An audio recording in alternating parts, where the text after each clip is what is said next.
What's up, YouTube? Brian here. It's been a while since I've done an update, and that's because things have not been going too well for me in the hobby lately, and I've just been putting it off because I haven't wanted to deal with talking about it because it's very frustrating and sad and everything else. So obviously, right now, if you watch my channel, you'll recognize this tank. We're looking at my 45 plus gallon tank. It's a little bit bigger than 45 gallons. It looks different, as you can see. I pulled out the two Amazon swords and replaced them with Nubius, but we'll get to that in a minute. You might also notice some difference in the stocking. So like I said, I've been having a really rough time of it with the hobby lately. I'm going to start at the beginning and just, talk about what's happened. So I think last update was when I got the new guppy, and I had lost my oldest female guppies. I had two, full-grown adult females that I'd had in there for months, and I lost both of them. One I lost, and then I went to buy a replacement for her because I wanted to keep breeding that strain. And when I got home with the new one, the other oldest female was dead. So both of them were gone. I'm looking for the shrimp. Where is he? Oh, there he is. I don't know if you guys can see him under the leaf. It's too dark. Anyway, so I came home, found the other guppy dead. Okay, whatever. Sometimes you lose guppies. It's not the end of the world. Get over it. At the same time as that, if you remember, I bought that Simon Australe or whatever, the orange killifish that I had in my last update. So I put him in the little tank with the cardinals, like I said in the update, because he wasn't doing too hot with the other killifish, these guys, and the other ones in the 12-gallon.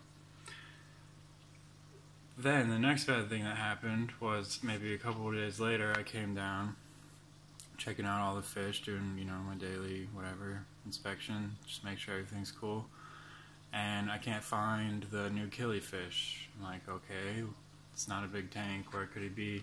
Just looking in the front, looking in the back, because sometimes fish will go in the back where the little filter cavity is, because I don't have a sponge in there or anything. There's a little hole they can swim in and out. Can't find them in there. Basically, I can't find it anywhere.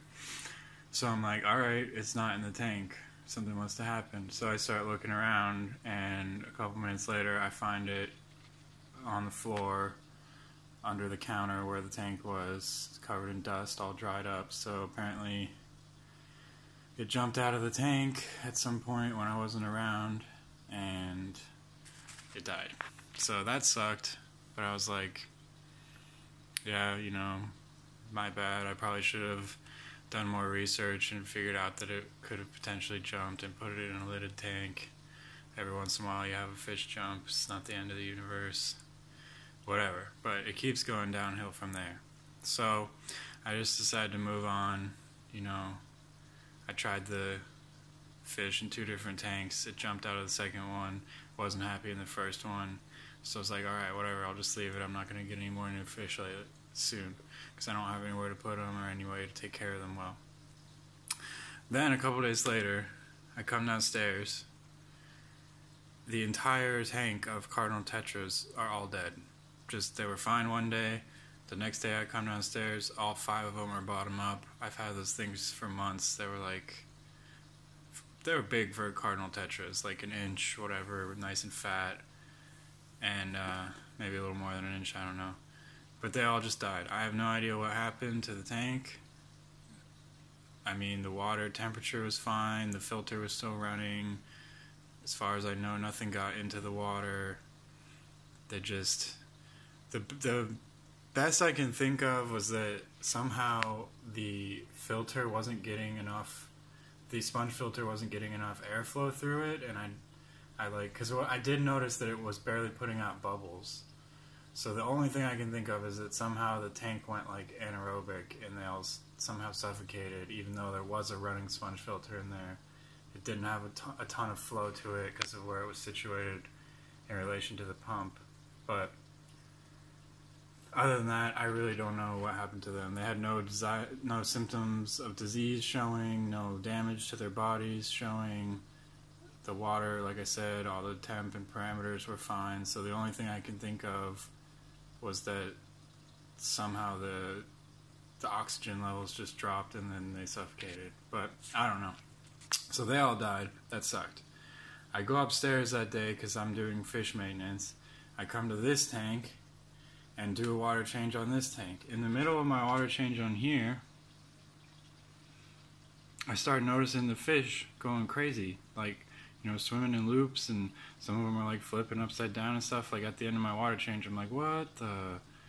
I did my water change exactly the same as I've done my water change for the past whatever year that I've had this tank, more than a year at this point. And ended up, after I did the water change, I did it the exact same way I always do it. At the end of the water change, a bunch of the fish in here were injured. And then shortly thereafter, a bunch of them died. So I did have 8 Congo tetras.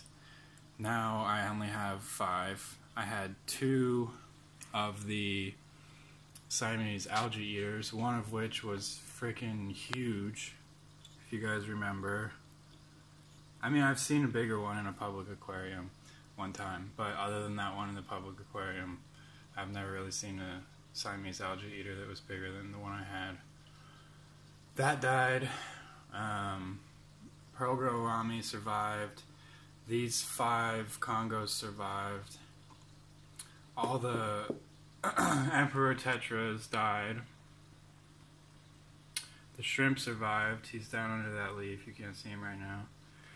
So basically I lost 3 Congo Tetras, a full-grown Siamese algae eater, and 4 Emperor Tetras just from doing a water change in the same way that I always do my water changes right after I had an entire tank of Cardinal Tetras die. Again, I have no idea what happened. I'm thinking, the only thing I can think of, it's one of 2 things. One, it was something in the water, which I don't think is true because none of the other fish had any issues and I was doing other water changes and stuff that day. So that leaves it with the second possibility, which was that somehow I had a bubble of whatever, ammonia or some kind of toxic gas stuck in my substrate, and that during the process of doing that water change it got kicked up and unleashed and somehow poisoned several of the fish. So after that happened, I was all upset. I lost, you know, a bunch of big fish. This tank was looking pretty much empty. I thought I was going to lose another one of these Congo Tetras, but one of them ended up pulling through. I thought I was down to 4. So it would have just been 4 Congo Tetras, the Progo Rami, and the Siamese algae eater, which for a tank this big, it just seemed a little sad. So I decided I was going to move my killifish from that tank, a preview of what's to come, into this tank and replant it, just give it a little facelift since I lost so many fish out of it, and just kind of try to breathe new life into it. So I go to do that. I go buy some new plants, I buy some new fish to put in the smaller tank once I move the killies into here to keep the ram company. And I come home, I put the new fish, which I'll talk about later, into the 12 gallon to start acclimating them, and to make room in the 12 gallon while the new fish are still in the bag acclimating. I pulled out the 3 red-tailed Notho killifish and the 4 Fundalo Panchax killifish, these guys. Now, I put them all in this tank. At first, it was, you know, fine, whatever. As you can see, there's only 2 of them in here. So things quickly went downhill. I put them in here as I was transferring them, actually, now that I'm thinking about it, I found one of the red-tailed Nothos dead in that tank before I even netted it out. I don't know what happened to it. Maybe it just... They, like, two of them, you know, they were always kind of, like, facing off for dominance, and they never bit each other or tore each other's fins, but they were always chasing each other around. I'm thinking maybe, like, one of them just got exhausted eventually and passed or something. I don't know, but he looked, like, fine. His body was in fine shape. It's possible I somehow even, like, smashed him when I was moving the decorations in there, because he looked fine, but he was dead, and they had been doing fine for, I think, a couple months at this point at least.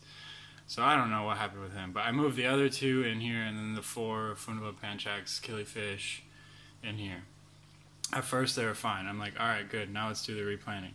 I go in, I pull the Amazon sword out, and it just, the roots were like, way, this is a dirted tank. The roots were way down in the substrate. When I pulled it out, it just unleashed this humongous cloud of dirt and muck and fish poop and whatever else is down in there into the water.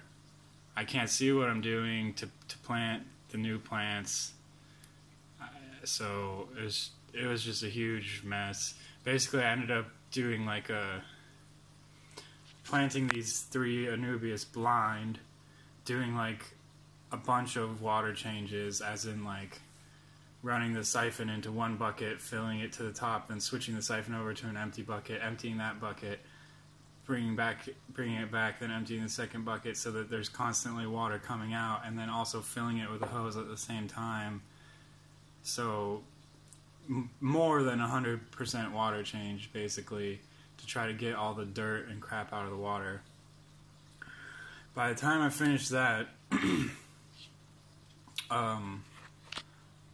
the 2 remaining red-tailed Notho killifish, my favorite fish in my whole collection, I see the water clear up, and what do I see? I see them turned upside down, barely swimming, floating around, you know, flipping in circles when they get in the current. So, shortly thereafter, they passed away, as did 2 of the other killifish, the Funabo Panchax, the ones that were swimming around a minute ago. I don't know where they went. I don't see them. Normally they stay at the top of the water. They must be down behind the plant somewhere. So, that was what really upset me, because those are rare fish. Like, I've never seen them like in someone's collection on YouTube who lives in Europe or in the States. I mean, if you search for them, you can find videos of them, but if you just watch videos of people's collections, even someone who's like into killifish, like Inglorious Bettas or something like that, I've never seen that particular species. And here in China, I've only seen it the one time.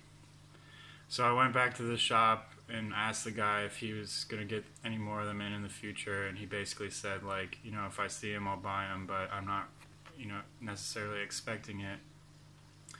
So those 3 died. My favorite freaking fish, extremely rare, hard to find. I don't know if I'll ever get to keep them again. If I do, I'll be very happy, because I just bought them on a whim, to be honest, because they looked cool. But after keeping them for a while, like, they're by far my favorite fish. Just their behavior, their colors, just, they were really cool. And then these guys are pretty cool too. I mean, I don't like them as much as I like the red-tailed Nothos, but I do really like these guys as well. And now I'm down to 2 of them, and I don't know if I'll be able to get them again in the future either, because they're also a rare killifish species. I don't even know the species of this one, to be honest. I'm pretty sure it's in the genus Funabo Panchax, because it looks exactly like all the other fish in that genus, although it could also be Aphosimon, because it also looks like those. So I don't even know exactly what this fish is. I just call it a Funabo Panchax. But I had 4, now I'm down to 2. They were growing out really nice lyre tails, and the stress from whatever that was that came up with the plants when I did the replanting, you know, made their tails fray, and now their tails are kind of ragged. So essentially I lost all my cardinal tetras, a couple, my newly bought killifish, a couple guppies, 3 Congo tetras, a Siamese algae eater. I think that's everything. But it just felt like a lot. Like it was one thing after another, and like I was trying to fix things, make it better for the fish. Like I wanted to move the killifish into here because they were getting so big, and I thought they'd be happier with more room and to spread out, and then they just died when I did the replanting. Probably, I'm assuming the same thing happened with the water change, is that more of the gunk that was in the bottom got released, which if I wasn't like emotional and trying to like do it quickly to help the fish or whatever, make it better for them, I probably would have sat down and thought about that and done something about it first. But I didn't even honestly figure that out until after all these fish were dead and I had already done the replanting. And I had to do, like, this is several days later, I had to do a bunch more water changes on this tank and go back in and readjust the plants. I finally got them like in a way that I think looks good. And another thing I had to do was put down a bunch more gravel, because I think the whole thing that started this cycle of disasters with this tank was that when I first planted it, I had, you know, an inch of dirt or something like that, and then a bunch of gravel on top. But over time, the like level of fish poop and other stuff has built up to where it was actually higher than the level of the gravel. It, like, you know, composted or whatever you call it, decomposed, and it turned into more soily dirt mud stuff. And the level of the dirt just kept rising, but I didn't ever put any more substrate in because I didn't have a reason to. And then when I did that water change, the level of the poop and waste had gotten higher than the level of the rocks. So when I put in new water, it came in down the side of the tank and rolled through here like a little wave, and it just kicked up all the waste that was on the bottom of the tank, thus killing a bunch of my fish. So just doing standard maintenance, I ended up creating a disaster. The way I fixed that was by, after I figured that out, which took a while of eliminating possibilities and thinking through stuff. Oh, there's the shrimp. He's coming out. What's up, dude? I think technically you're a prawn. I should probably call you a prawn. Whatever, he's chilling. I had to go in, that's why the gravel's all white, because it doesn't have algae growing on it yet, and just cap the entire thing again with maybe another ½ inch, 3/4 inch of gravel. So it's raised the entire level of the bottom of the tank up, but now I don't have a bunch of waste sitting exposed on top of the gravel anymore. And like I said, I've done several water changes since then, and everything's been fine since I fixed it. Now let's go over here to this tank and we'll talk about the new fish that I have and the future plans. So you can see 2 new fish right here. First of all, this is, I'm probably going to title this video the ugly, the bad, and a little bit of good. This is a little bit of good right here. I picked up this dwarf gourami. He's a new, at least according to the shop owner, a new, I don't know what to call it, strain, color strain, whatever, variety. Basically, it's a morph of the dwarf gourami with this orange colored body and the bright blue back dorsal fin. He or she is super friendly, tons of personality. He'll come up here in the front, and like this leaf kind of sticks up towards the front glass further than the other ones, so he like swims around it like it's a bar. He does like little like hamster wheel things. Like he'll swim up here, let the current push him down underneath, and then swim up again and let the current push him down underneath.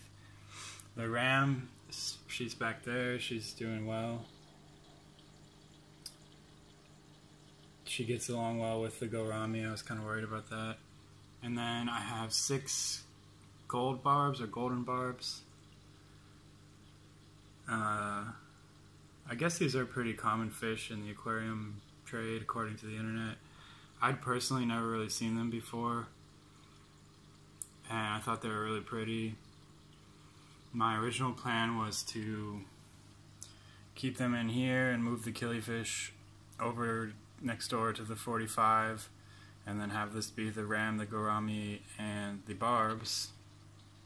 But now I think once the barbs put on some size, I'm going to move them into the 45 and move the two Funalo Panchax killifish back into this tank, because here in the 45 they just hang out at the top of the water whenever they're not in the plants, and I never see them unless I'm like down here on the floor, crouched down, like laying on the floor. I might see them, but otherwise I never see the killifish. I just see the gourami and the Congo tetras, and sometimes the Siamese algae eater who's hiding behind that rock I just noticed. But if I put them back in here, they swim around the tree and they come in the front, especially since now there's no big mean red-tailed Nothobranchius in here to mess with them. So the current plan is to grow these guys out till they're a little bit bigger, and then move them into the tank next door, catch the two killifish out of the tank next door and move them back into here. And then this tank will be the ram, this little dwarf gourami, and two killifish, plus if I see, you know, one or two other small fish that aren't schooling fish that I think would be good, I might eventually put something in there, but I don't have any specific plans. And then the gold barbs will go in here. I think they're going to look good with this lighting contrasting with the plants in the background. And I'll probably honestly increase the size of the school once they're settled in and everything. So that's the plan for the future. Wow, I can't believe I just talked for 20 minutes about this. If anyone's still watching this, great, thanks for sticking with me. I'm not going to update the other tanks because nothing has changed. The guppies are the same. The discus tank is fine. Everybody's alive and well in there. So that's going to be it for now. A lot of bad stuff happening in my hobby lately, like I said, but also a little bit of good. I'm really digging this new gourami. He will come out. And I like the barbs. They're also pretty cool. There it goes. And I even think this tank looks better than it ever did before. I just wish that it didn't have to lose a bunch of fish to catalyze that transformation. But anyway, that's it for today, folks. Thanks for watching, and hit that like, subscribe if you want more, and we'll see you next time.